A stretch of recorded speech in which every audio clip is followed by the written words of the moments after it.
Good evening. Welcome to one and all, and especially to our newly appointed head coach, Martin Paterson, and his assistant, Andy Edwards. Sam Slocum, of course, needs no introduction. I guess we're calling this the first show of the 2025-26 campaign. The players are back in training later this week. The fixtures are out on Thursday. So, everyone, what do we make of the new head coach appointment? The backroom staff and the technical board being established by owners Christoph and Alexander Reitz. We'll be taking a deep dive into all three areas, starting with the head coach. So send in your thoughts and views now on the message boards and we shall debate.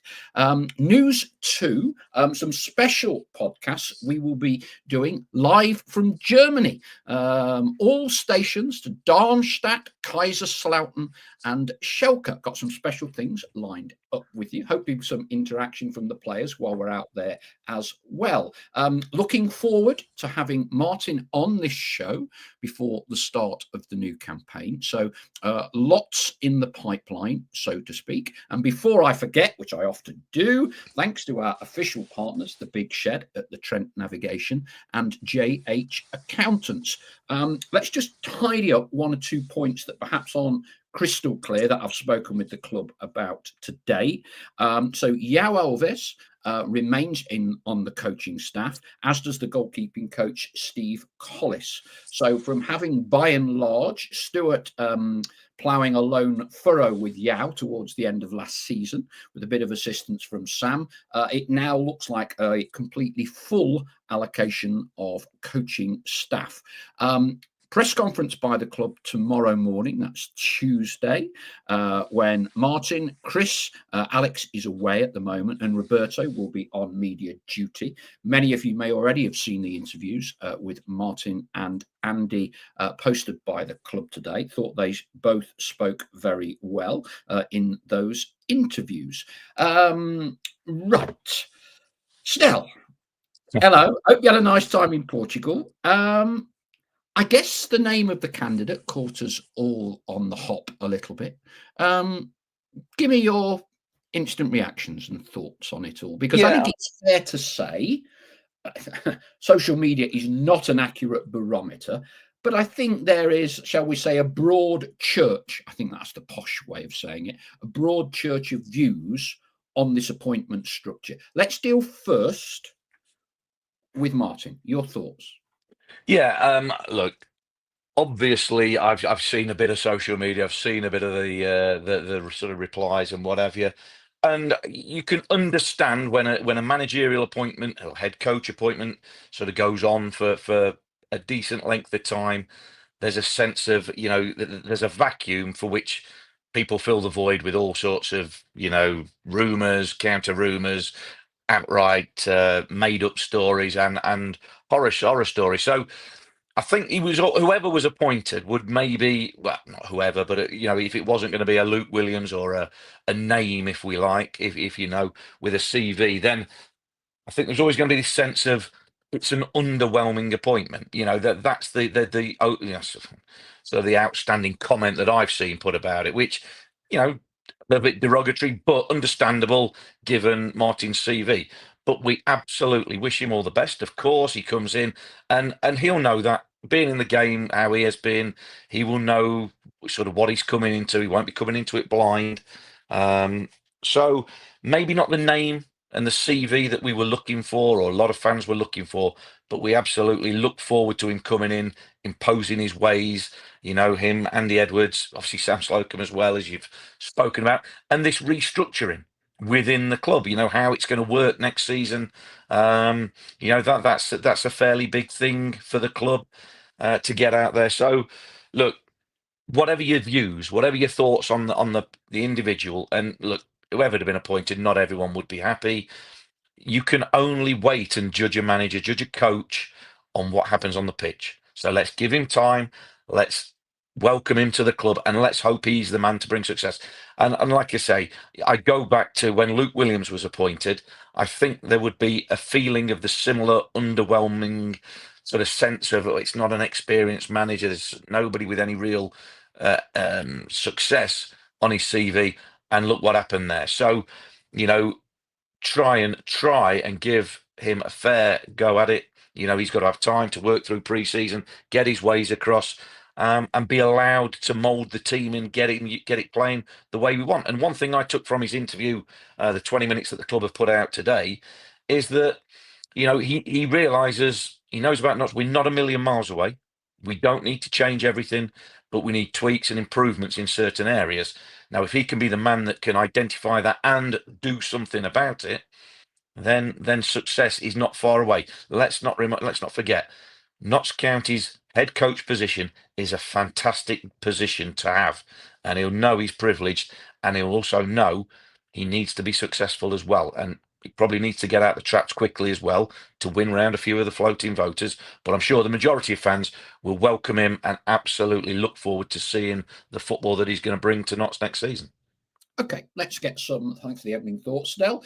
Jonathan Hammocks was first in on the message boards this evening. Let's give the head coach a chance. Too much negativity. Also, I hope we don't overdo it with the technical data. Let's play with some heart as well. Too many times we stuck with one plan last season and didn't go off script, which cost us in many games. I'm looking forward to a new season regardless. Come on. Some other thoughts. PJ Defiance, not quite as happy. I'm absolutely baffled by this appointment. I just get a Jamie Fullerton vibe. I can see Gates falling, but here's hoping we go undefeated. What else have we got? Callum says, I was very underwhelmed by the appointments initially, but after listening to both interviews, I'm cautiously optimistic. They both spoke very well. Martin seemed humble and eager to learn. Andy seemed experienced, calm, and happy to help develop those around him. Hopefully, a winning formula. Richard Elvian says the proof of the pudding will be in the eating. First 5 games critical for confidence and for winning over the fans. Callum goes on, technical board could be a game changer, an open and honest forum for idea sharing, accountability and collaboration between all the, and he puts in inverted commas, the experts. Gary O'Connor, got to give him a chance. We could all be pleasantly surprised. A.D. Clark, evening from sunny Spain. I'm out celebrating the wife's birthday. So to keep in the good books, I'm signing off and we'll be catching up tomorrow. But I think the new management team could turn out to be a masterstroke. Graham Oates, not such glamorous surroundings. He's in sunny Skeg, Vegas. Nigel Bosworth, not happy. I don't think Notts are serious about going up because of the new man. Andy Walden, evening all. What's your thoughts, Paul, when you've often said about employing a successful manager is a must? That'll be my next question, Stel, in terms of a winning CV, a winner, whatever. Kay, I think if we can get some decent signings in this summer, this new coaching team could be on to something good. Happy to see Sam back in the setup. Interview gave me more confidence, says Ian. Touch of the Martin Allens about him. He's got that kind of studious intent, hasn't he? Paul Hawksworth, as you know, I've been at Trent Bridge all day, so time to think. Systems, managers, committees, etc., etc. Peter Cowell is sure. Not sunny anymore in Northern Ireland. The new gaffer played a few times for us. Want to be optimistic. Hoping tonight cheers me up a little bit. What about this for a crazy idea, says Paul Hawksworth? Sign some quality players. Evening from Karen Knight, from Peter Minkley, a hot Costa Blanca. Crikey, the flock are all over Europe at the minute, aren't they? From Ray Newton and from Stephen Newton and from Will Hart and Paul Huskerson. Royston, evening to all. Can't buy into it yet until I've seen the product. Colin Scott, Kedwin's dad, still listening to us, delighted to say. Evening all from a blowy Northumberland even. James Moore, he's even put this in. James Moore has something in common with Donald Trump. On all his social media messages, he puts them in capitals. Well, what a bloody anticlimax that all was. And welcome back, folks, says Chase. Ian Cooksey, strange appointment that we might have had thought we might have had someone with experience and a promotion on their CV. I'm not sure about the technical board. I hope we are not becoming an experiment rather than a project. Don't think it's a good appointment for the club, says Nigel Booth, said Nigel Bosworth even. Chris Gosling, feel a little bit more at ease having watched today's interviews. The addition of Edwards to the staff is one that does excite me. Genuine pedigree. Ray Newton, I'd like to know, do the brothers want success or are they quite happy where we are? Well, I think the answer to that, Ray, was when they moved on Stuart Maynard for finishing in the playoffs at the end of the season. Ian Cooksey, I'm hoping that Sam is poacher turned gamekeeper and lets the new boss know everything he needs to know about the squad's character. Will Hart, does anybody else think, because of the time this all took, this was not the first choice for the brothers? It would be good to get Stell's perspective on what the players may be thinking before they return. We'll be doing that very shortly. And it's a happy birthday to Paul Huskisson's wife, Dana, who is 21 for the 29th time. Do the maths, folks, and you'll get to the right number. Colin Metcalf, my opinion will be formed on how many points we get and if we win games, not on percentage possession or completed passes. Hope it works, but I do have doubts. Evening from Phil Summo, and let's just take a little break there for the sake of my voice. Stel, you and I spoke, and I think Ian Evatt was kind of someone that we agreed on, of either an individual or a type that we might like to see come to the club. I think with certainly with the technical board, there's almost kind of a doubling down now in terms of the way the brothers want to develop DNA, philosophy, approach. And so I'd have been staggered if any of those sorts of candidates that were widely touted were even actively considered or invited for discussion. How narrow a pool does it become when you kind of look at the parameters that the brothers are putting in place for this position? You know, the club have made were quite leading in their questions to both Andy and to Martin earlier today about this unique approach. How limiting is that, do you think, in terms of a field of candidates? Yeah, it's hard to say really, because I imagine one or two experienced managers, and I name no names, but might look at this and see it as a constriction of your role. The fact that you will be working on a technical board, if you like. There'll be a director of football, there'll be a director of performance there, there'll be technical and data analysis before and after, which is not unusual. That they'll do that sort of things anyway, pretty much at most clubs, I would imagine. But in the way it's going to do it in terms of recruitment and things like that, the fact that it is a certain way that the sort of model and role and ethos of the club, if you like, the way of playing is set, and we need a head coach that can come in and fulfill that and work within them guidelines.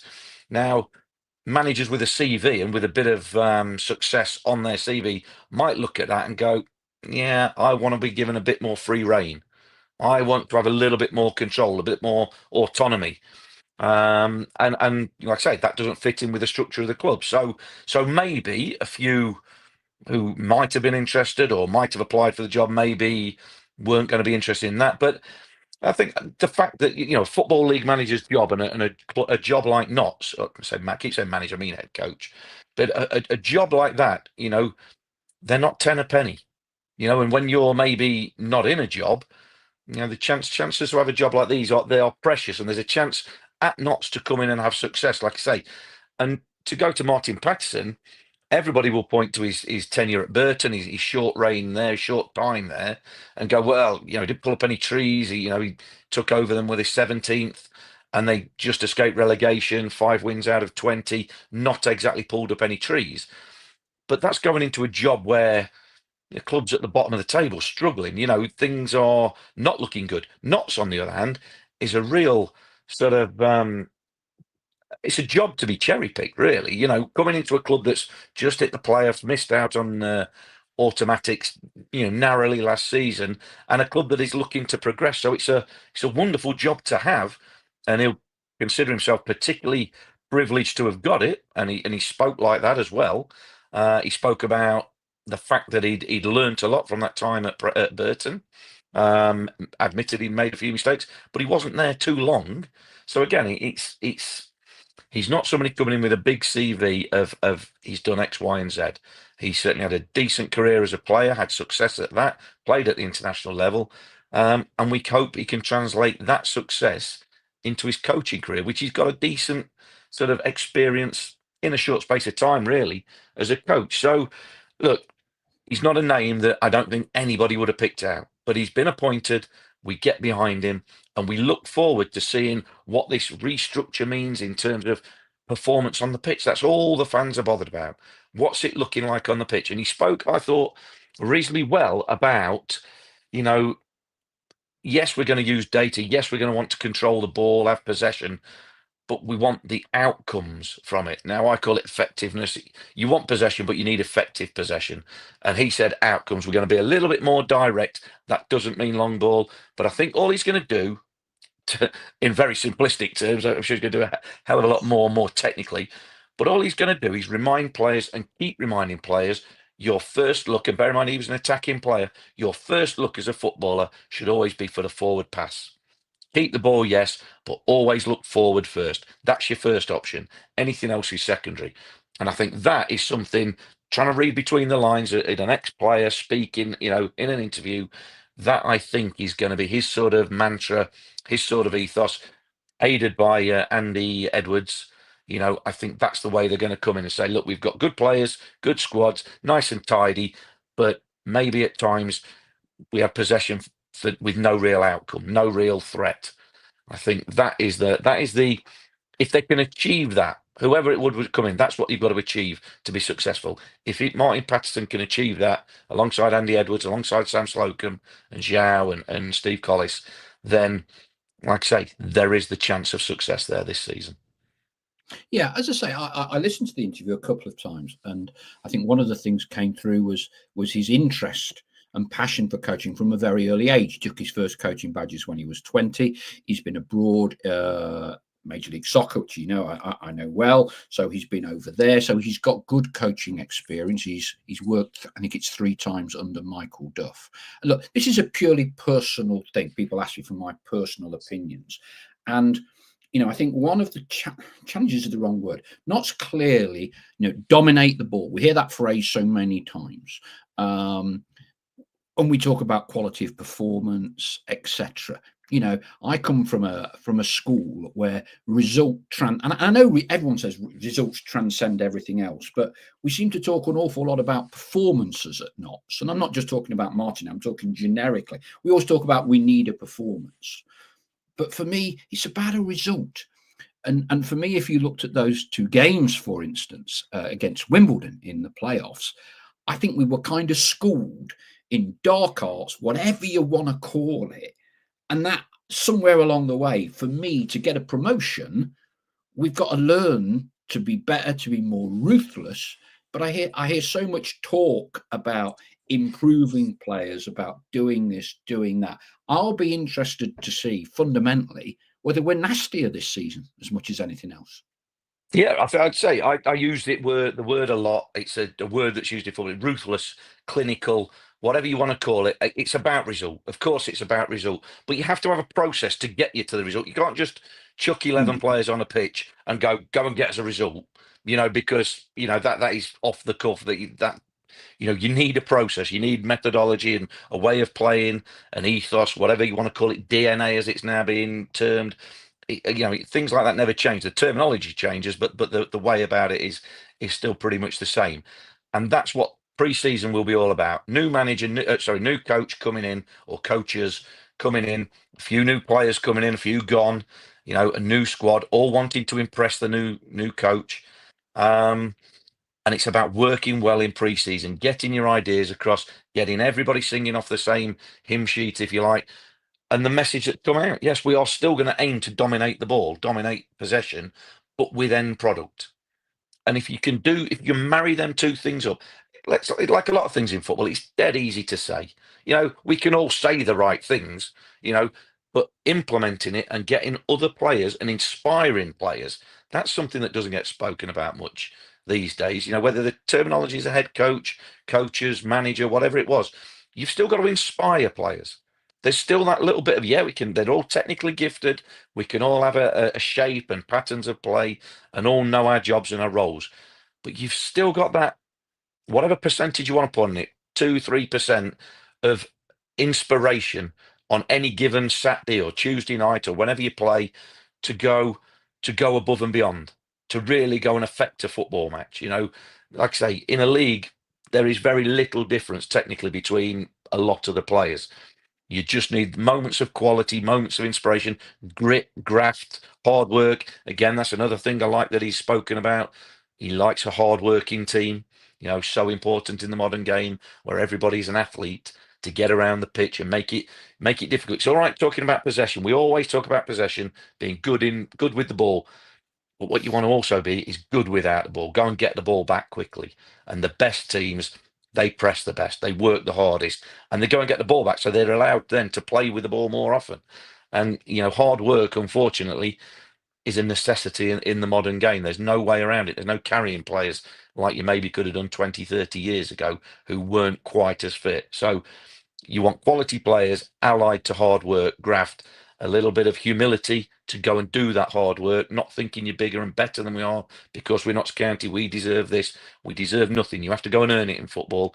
And the fact that Marty's not been out the game as a player too long, he maybe, I hope, be able to relate that to the players, be able to relate with them with the modern game and add in his little coaching bits and all the stuff that he's learned on that side of things. Allied by it with Andy Edwards, who's got a bit more coaching experience, in the FA setup as well. Sam, who knows the players.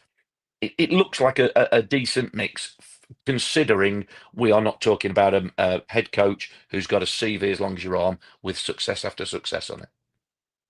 Okay, let's get a few more thoughts from the flock. Chainbow says nobody had heard of Luke Williams or Ian Burchinall before they joined Notts, and they did okay. Really good interviews by the new management team today, and they came across as really confident. In the brothers we trust. Ian Cook's best announcement this summer has been the training ground. 4 signings so far consist of a player not good enough for the National League, a player who got relegated from the 4th Division, and 2 Crocs. Well, he's not very happy, is Ian, but he is at least happy with the training ground at Highfields, where historically Notts have played for many, many years, Ian. Howard Wilkinson had them training there in 1980 through to 1983. Martin Allen was there in the early 2011-12. So it is a bit of a home from home. Notts have done a joint venture with the university on that Highfield site to use those pitches as their training headquarters. It remains university property, but Notts are going to use that more as a permanent training base. So I think, excellent news. Hina says the brothers never take the safe and early option. I've always backed them, and I'm certainly not about to do any U-turn. Royston Paterson saying he has to learn how to keep his emotions in order. That says he's a right hairdryer in the changing room. James Moore, one thing I picked up from his interview, he kept saying failure. I own up to failure. And when we failed as a team, and a few others, doesn't sound as positive as we'd like. The only way this technical board works, says Chris Gosling, is if everyone is committed to the strategy. If Martin was the only head coach you bought into it 100%, that's how it is. James Moore, one thing I'd like to raise, the brothers always said money's raised from player sales will go back into the team. We haven't spent the Macca money yet and are in desperate need of at least 2 strikers. Chris Gosling said, when the head coach spoke about playing forward more quickly, that certainly made my ears prick up. Dan Hayward, today's interviews were good. The scene is set. Facilities are top. Pre-season schedule looks good. Just need some new signings to go with it all. James Moore with Macca, as in Macaulay Langstaff, career spiralling into obscurity at Millwall. Is it too late to try and snatch him back. We live in hope. What else have we got? John Parr, bit of a left field appointment for me.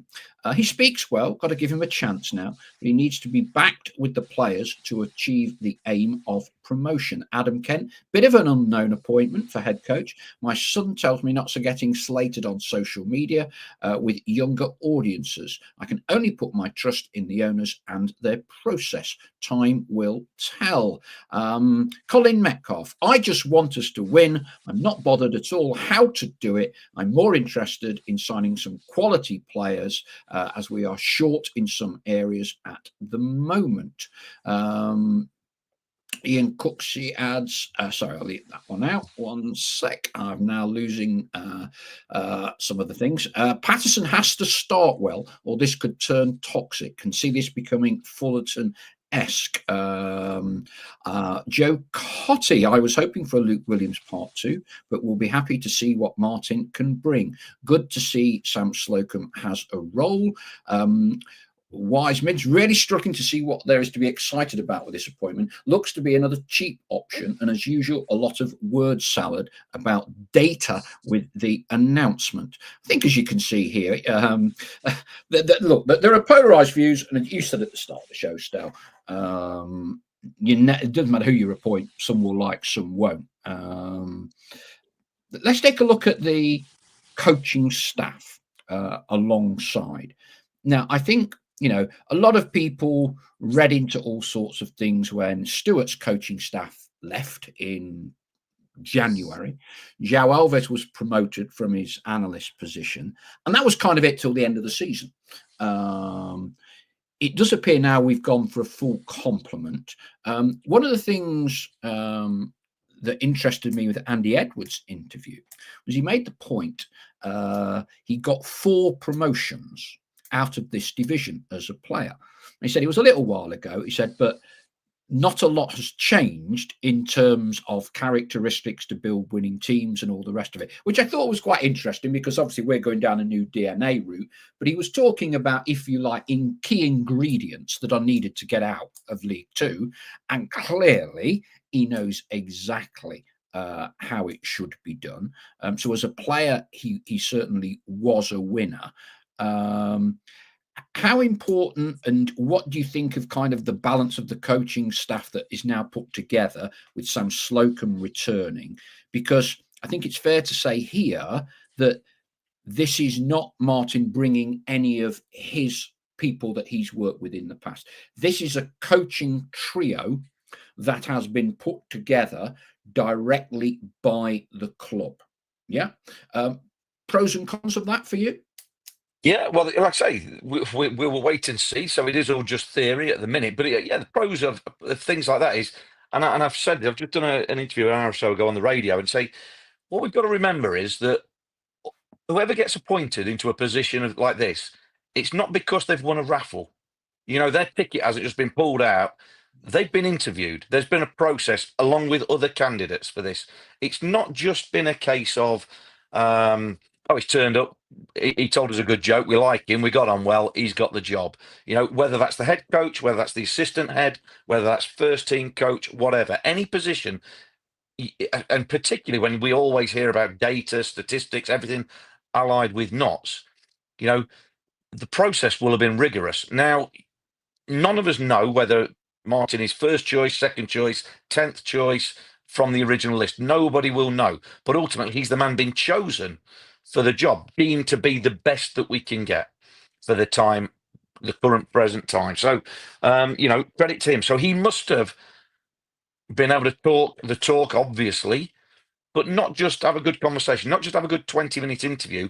It will have been a rigorous process, meeting, say multiple meetings with Roberto Gagliardi, the brothers, a few people at Notts, Joe Palmer, no doubt as well. And he's the man that's come out on top. He's the man that's been deemed to be, the best of what we spoke to, informed, knowledgeable.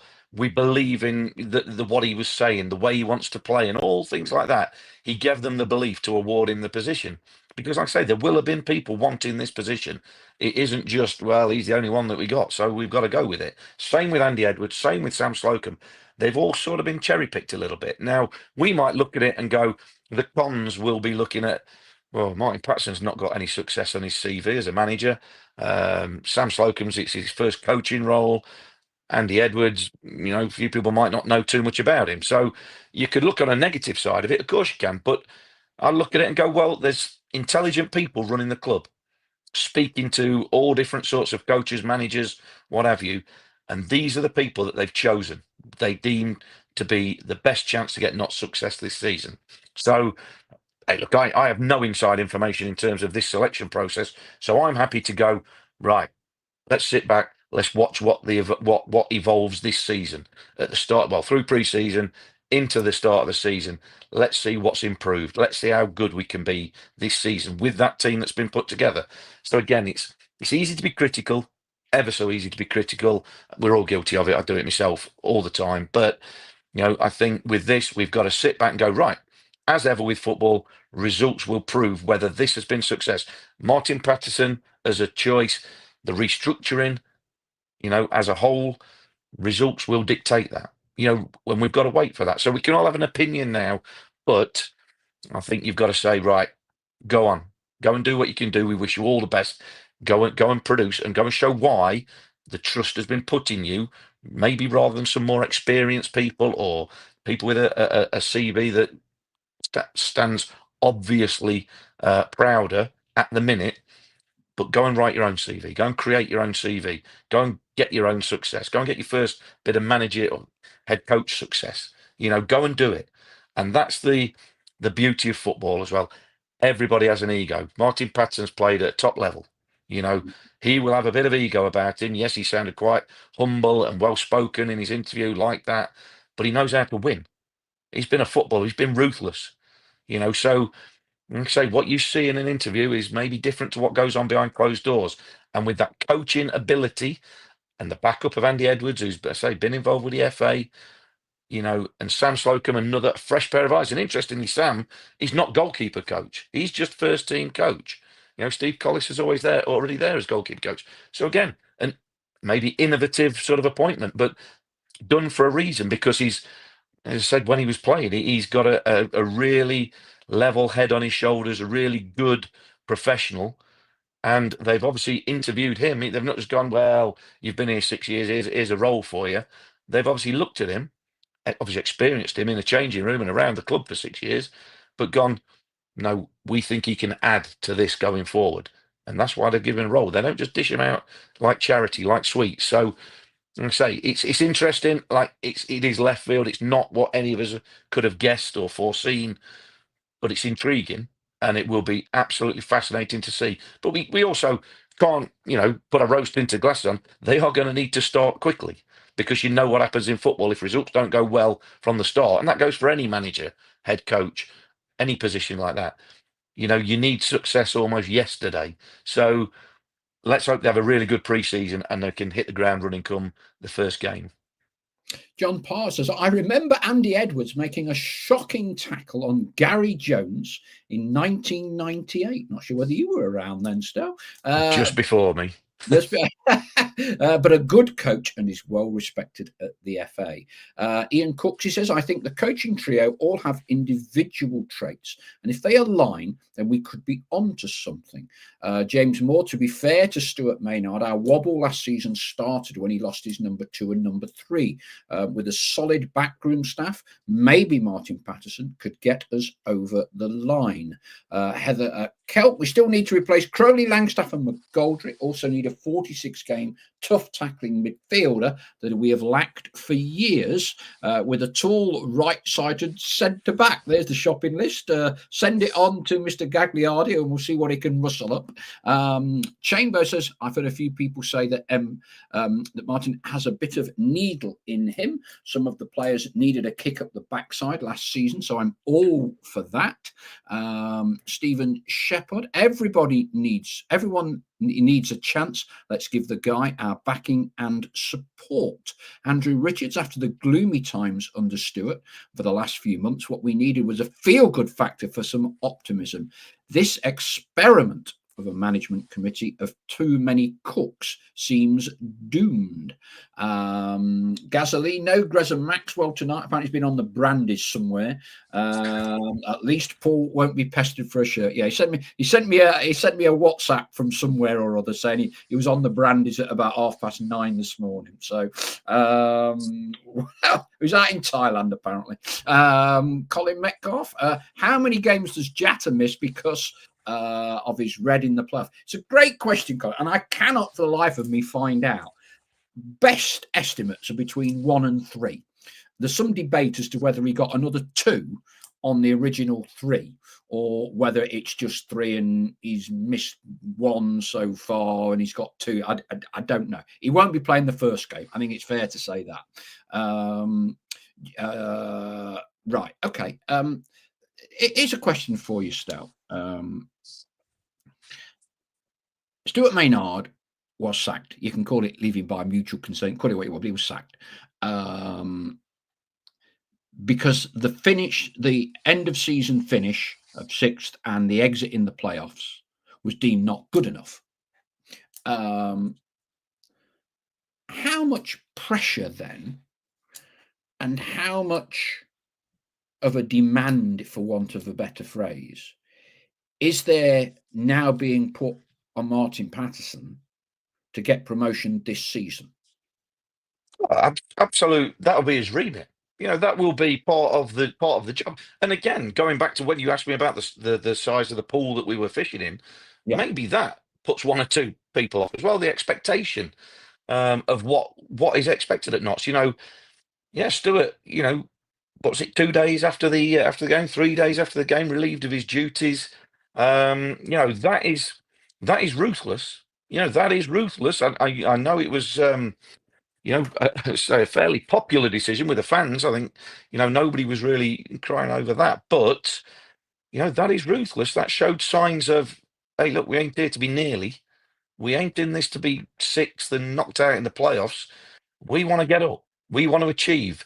You mentioned about the training ground, and that is no small investment as well. That's, again, a longer term plan as well that they seem to look at, and I'm sure they'll have a fans forum pre-season at some point to explain all this in longer form and more detail. But all these things that they do, the pitch last season, they're doing it for the long haul, but they don't want that to be League Two season after season. They want 10 seasons in League Two, that's for certain. So Martin Paterson and Andy Edwards and Sam and the whole lot will be clearly said, we expect to be promoted this season. We're going to give you everything. We're going to get this technical board up. We're going to give you data analysis. We're going to give you all this information everywhere.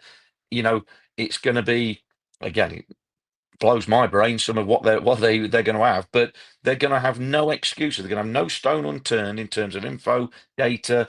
The Dr. David Rhodes as the director of performance to oversee the medical side of things and the fitness side of things and all that to make sure we've got the players in the best condition, and obviously recruitment between now and the start of the season needs to be tip top as well, to give Martin the best tools possible to go and achieve the remit, to go and achieve the target. But absolutely, if he doesn't succeed, for me, the bar has been set. 6th. Miss out in the playoffs as we did in the manner that we did. That's not good enough to keep your job. So I think that sets a precedent for me. That is tough, ruthless, but that's the nature of football. And Martin will know this. They'll come in with their eyes open to this. They've been in football a long time. These are not, yes, inexperienced in terms of head coach, but not inexperienced in football. He's got more football experience than Luke Williams, Ian Birchnell, and Stuart Maynard put together in terms of football league experience as a player. Plenty of experience as a coach. So he will know what's on the line. He will know what's at stake. He'll be under no misapprehensions, if you like, no say false dawns or anything like that. He'll know promotion is the target this season. and then it's how they go about doing it. But that is football these days. That is exactly how people work. When you come to a club and you accept a job like head coach at Notts, you know what comes with it, and you know the expectation that the fans are going to put on as well, given that he will know he's not the name appointment that maybe a lot of us were looking for, the experienced coach, the coach with success on his CV. So he knows he's got a big job on his hands. But if you want to call it pressure, if you want to call it expectation, whatever you want to call it, you accept that. Once you step into the role of inside professional sport, inside professional football, there's expectation on everything you do to perform as a player, to score, to win, to get promotions, to achieve. You know, there's always been expectation in football, and so it is with the Notts County head coach role. Okay, let's discuss the third of the triumvirate that we said we'd be chatting about tonight, the technical board. And I guess this has kind of been fairly well debated by fans. And I read, because it's quite a lengthy press statement issued last night, and I've kind of read it many times now. And I must admit that the words about the technical board, I must have read it 20 times, and I'm still not fully confident in my own mind that I've understood it, if I'm honest with you. My first thoughts of it, and I'll get your views on this, is that 70% of what they talk about as the football board is kind of what has gone on time immemorial since Jimmy Cyril and Jack Wheeler were the only two people in the building on the football department in 1970 at Notts County.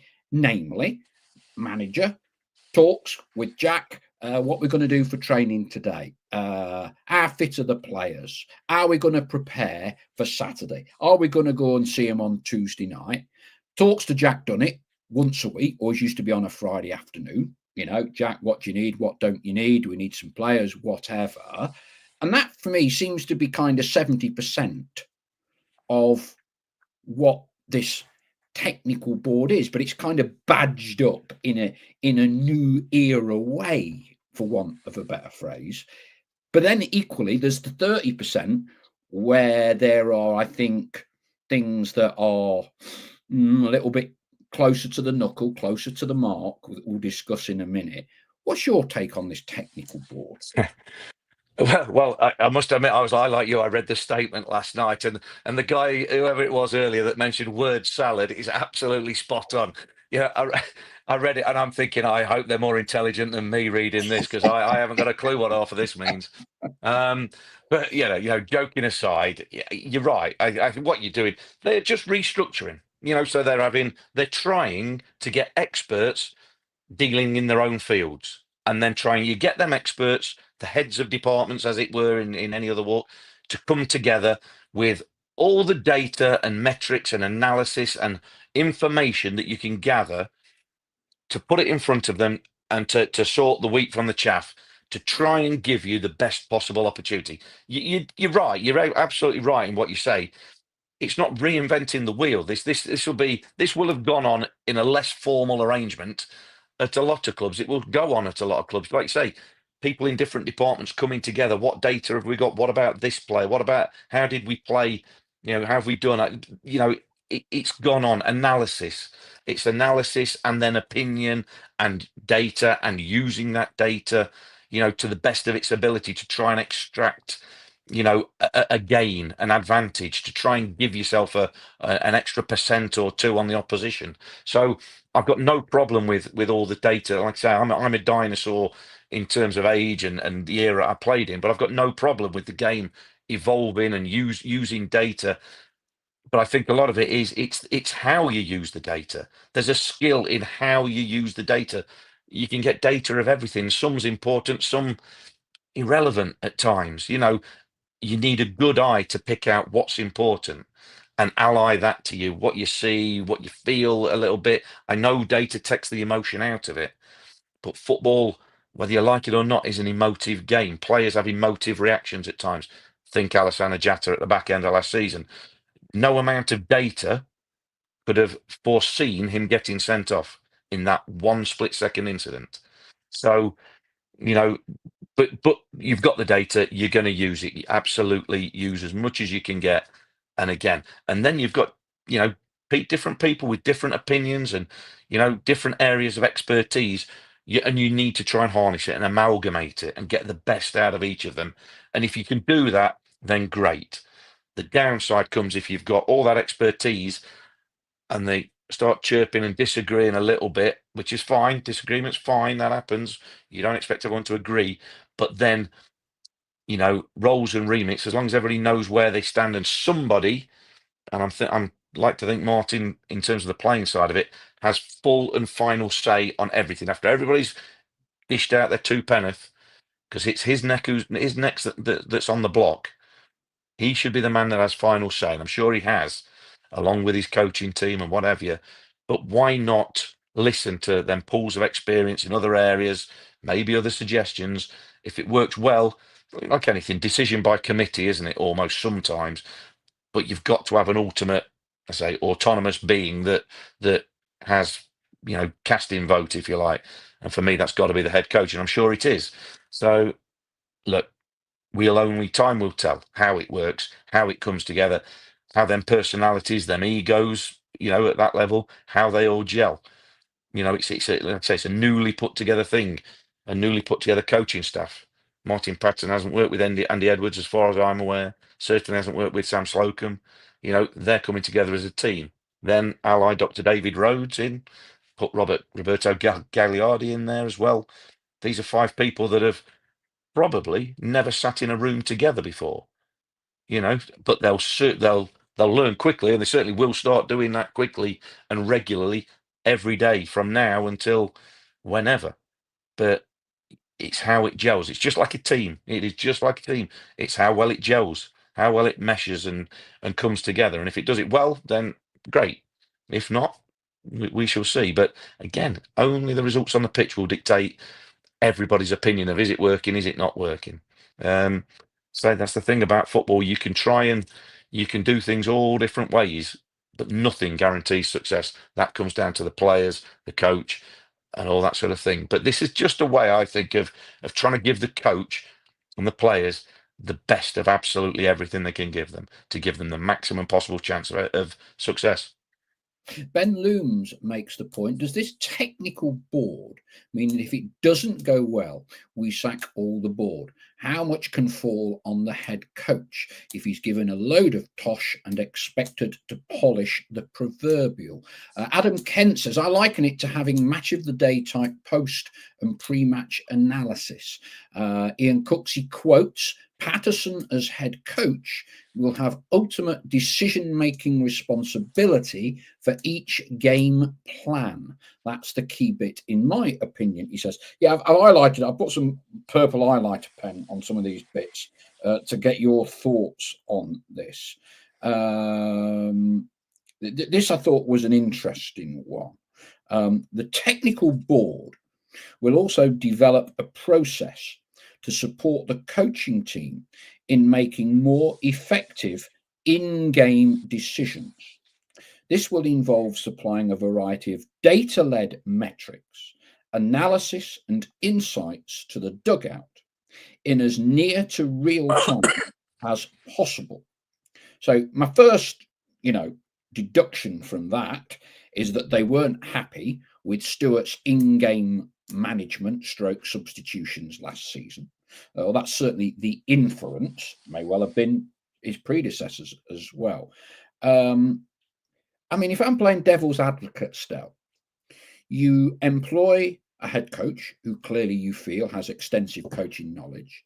You employ 2 new coaches in Andy and Sam. You have Steve Collis, the goalkeeping coach, and you've got Yao. So it would be not unreasonable to assume that all of those are in the dugout. If collectively you appoint that group of people and you do not have the confidence in them to be able to make effective in-game decisions and substitutions, I would flippantly say back to you, why are you employing them?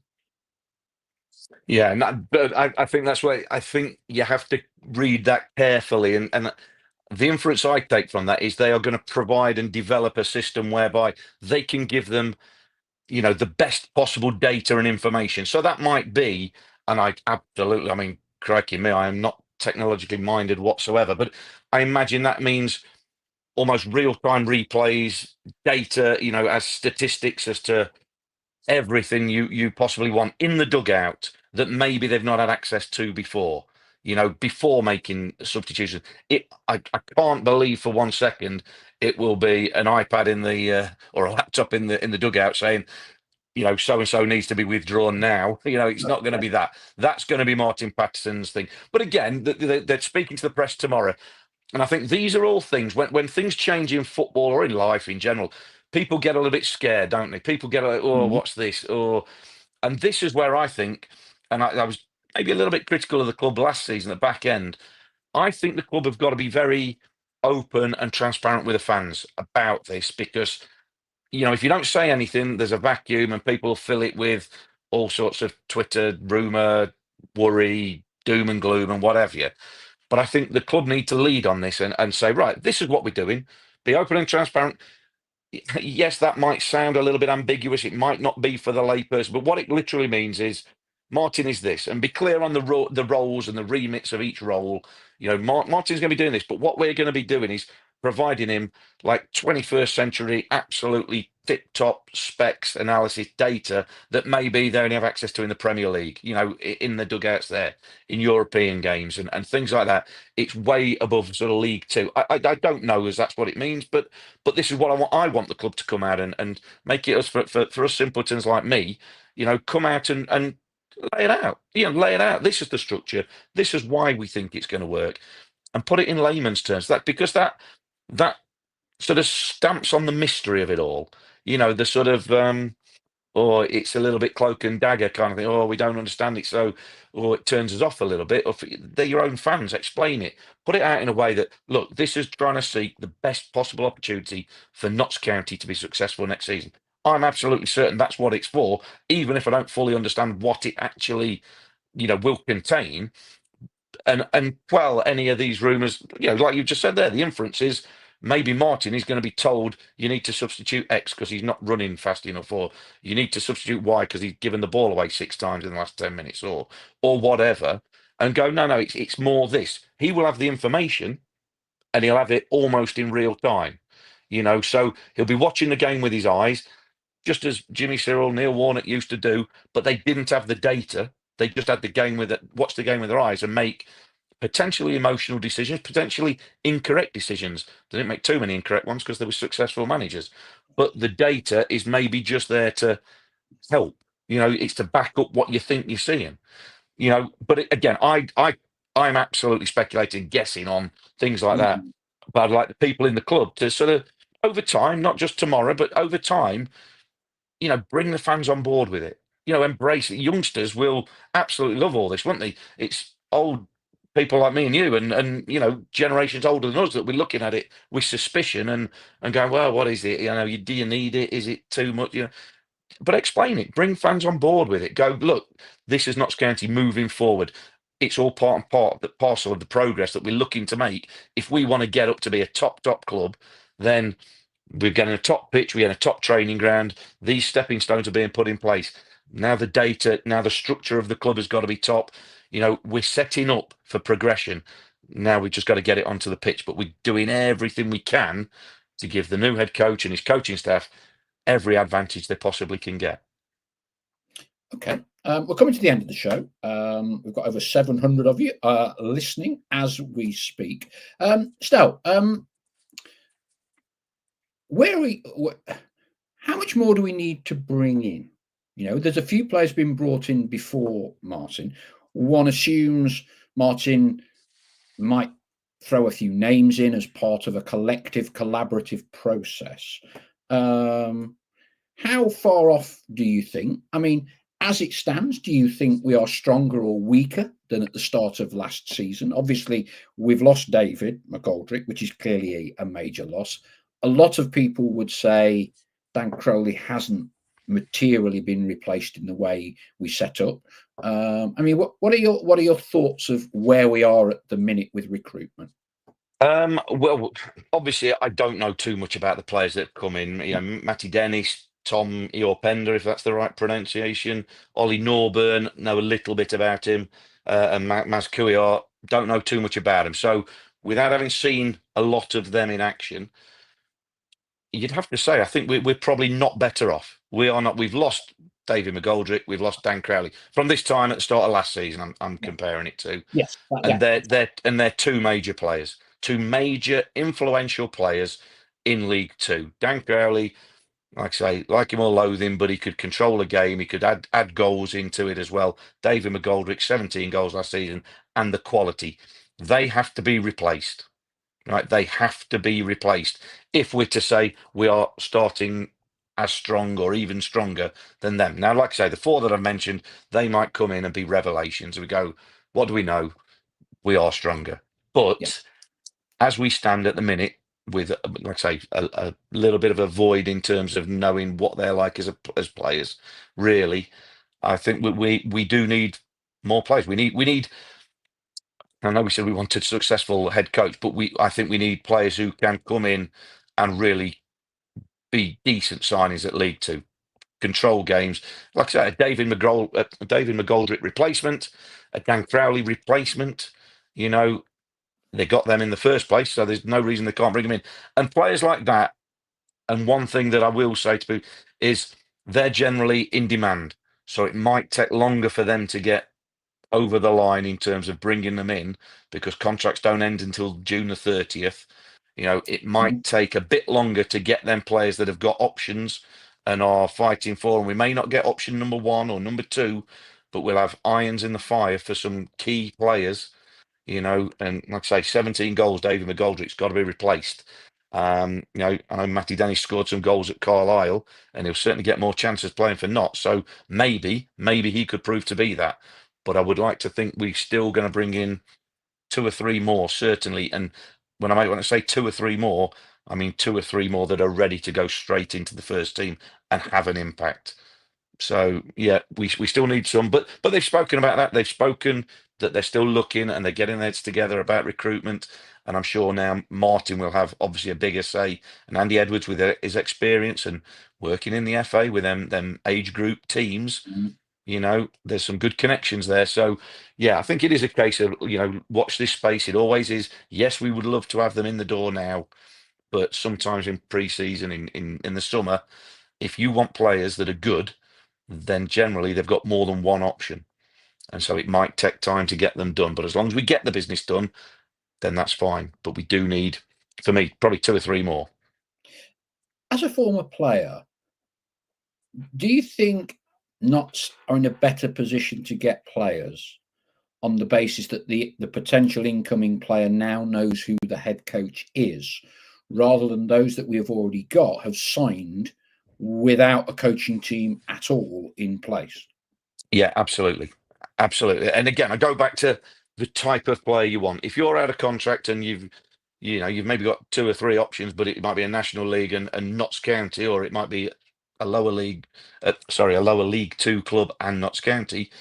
The size and the stature of the club, you know, you're going to come to Notts. You don't need to know whether there's a manager or not. You trust they're going to employ the right manager once they've told you about how they're going to play football. You come and see the ground, you see the training ground and the facilities, and you know that's easy. If you're a player that's been, you know, sort of, you know, wanted by a few clubs, wanted and you know contracts being offered and your agents, you know, touting you about a little bit and playing them all off against each other, that takes a bit of time. But certainly with a head coaching and a coaching team and the structure finalized and nailed down and out there, then that gives you a bit more certainty. Right, I can have a chat with the manager now or head coach. I can speak to him about his philosophy. I can speak to him about how he Mm. sees me playing in that team, how he rates me as a player. You know, rather than speaking to a board member or a CEO or whoever it might be who can't really tell you too much about because he's not picking the team. So that doesn't give you the confidence and the belief. So, like I say, we're now in a position to go and get what I think we need are the two or three influential players at League Two level. And like I say, with everything there, let's hope we go and get them. Ray Newton says we need 5 or more signings and at least 2 of them to be stellar ones. I think that PJ Defiance is even more greedy. He wants 8. I don't know how many players we'd have then. Ian Cooks, he says 6 quality players who know this division, not journeymen. I think we'd all like to think now that with the new head coach in situ, that we'll see quite a bit of movement in the not too distant future on incoming signings. I think that just about, we've come up to the hour mark, wraps up for tonight. So thank you, everyone. Busy weekend. We have our new head coach in. Full press conference by the club tomorrow. First game, unbelievably, is a week on Saturday, isn't it? Alfred, you played many a pre-season game there, didn't you, Stel? Alfred? Yeah, I got kicked from pillar to post at Alfreton. Yeah, usually tough. It's a little pitch in it, little tight little ground, and pre-season games used to be nice when they used to like kicking us. So yeah, played there a few times. Not too many happy memories, I've got to be honest. But hey, look, that's pre-season. I was never one to enjoy pre-season anyway. I was too busy threatening goalkeepers not to run past me when we were doing running in the warm-ups, in the training. It's yeah. Oh, it gives me the shudders, Paul, thinking about pre-season. That's the one thing I don't miss about the game. Yeah. Well, I mean, it is amazing how quickly this one is coming around, even by, the shorter breaks. Obviously, playoffs made it a longer season for us. Fixtures are being published on Thursday, so you'll be able to work out your weekends away over the next 9 months. Players are back. I think it's Friday. They might just change that day a little bit. Alfreton is a week on Saturday. Then we're off to Germany. So I should be going out there. As I said, we've got a few special shows planned, 1 or 2 activations with the club. Darmstadt, Kaiserslautern and Stuttgart. And we're hoping to have a word with Dean Thomas, who's one of the few players I can recollect that have experience of playing in Germany. He used to play for Fortuna Dusseldorf, and is a good anecdote teller, is Mr. Thomas. So he'll be regaling us with some stories about his time in Germany. So that about wraps it up. So we will probably be back just as we head off to Germany. Stow, you were in Portugal, weren't you, last week? You have a nice little break. Someone has said, have you lost half a stone? I don't know if you've got some special filter. I wish. Yeah, I wish. Yeah, I wish I had done. If I had done, I'd put it back on last week. Yeah. I went out there, but believe it or not, there were some Notts fans. I'm going to name drop. I don't often name drop here. We went on holiday. There was a few ex-footballers in the group. Dean Ashton was one of them. West Ham in England. Yeah. Yeah. And I was first to be spotted in the pool by the group of Notts fans that were in there. so take that, Dino. Yeah. Very good. Yeah, well, I was all inclusive in Sicily. Crikey, I had a bit too much pasta and gelato, so we're on a bit of a crash course now.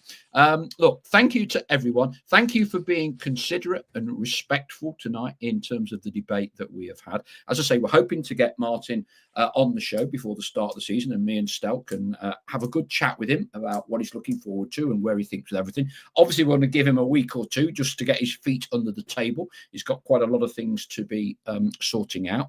But obviously, on behalf of all our flock, we wish him the very, very best, and his coaching staff and everyone at the club for the forthcoming season. Stel, thank you as always for your time this evening. Yeah, pleasure. No problem. Everyone was enjoying the summer, enjoying the warm weather. Indeed. And we will be back a week or 2's time. Look forward to seeing you and coming from Germany. Cheers for now. Thank you again, but good night. Yes.